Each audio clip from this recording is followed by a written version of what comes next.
Sarah once lived a life people envied. At 35, she was the head of marketing for a major corporation. She owned a sleek apartment in the heart of the city, was in a 7-year relationship with a successful man she believed was the one, and carried herself through cocktail parties, overseas retreats, and polished Instagram posts with effortless charm. He had everything. Or so it seemed. Until it all came crashing down in just 1 week. One evening she glanced at her partner's phone. One message. That's all it took to shatter her world.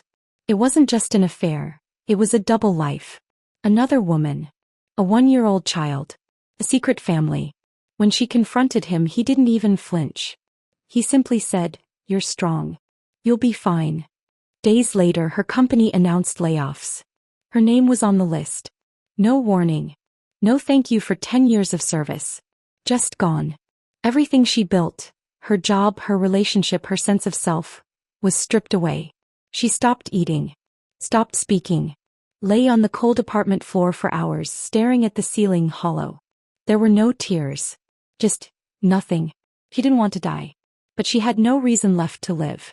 In a fog of numbness, she packed a few bags and left the city. She didn't go looking for healing, she just wanted to disappear. She moved into a tiny, musty apartment in a city where no one knew her name.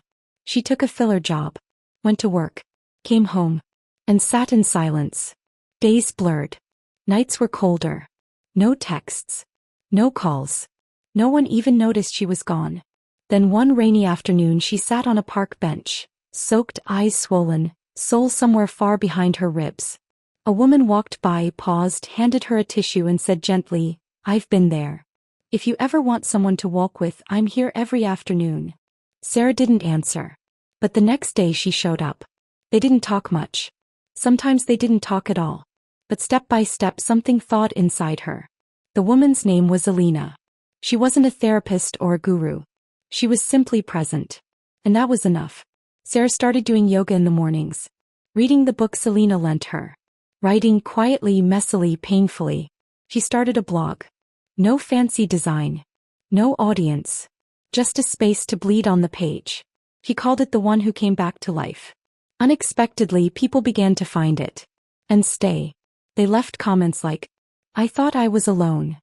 You said what I've been too scared to say. Thank you for surviving so I could too."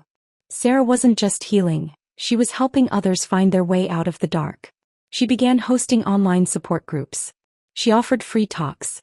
Her blog passed 200,000 readers. A publisher reached out.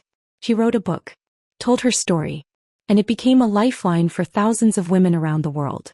She didn't go back to the old version of herself. She built something new. Not glamorous. Not perfect. But real. Free. Whole. Sarah had been betrayed. Abandoned. Broken. But in that ruin she found her foundation.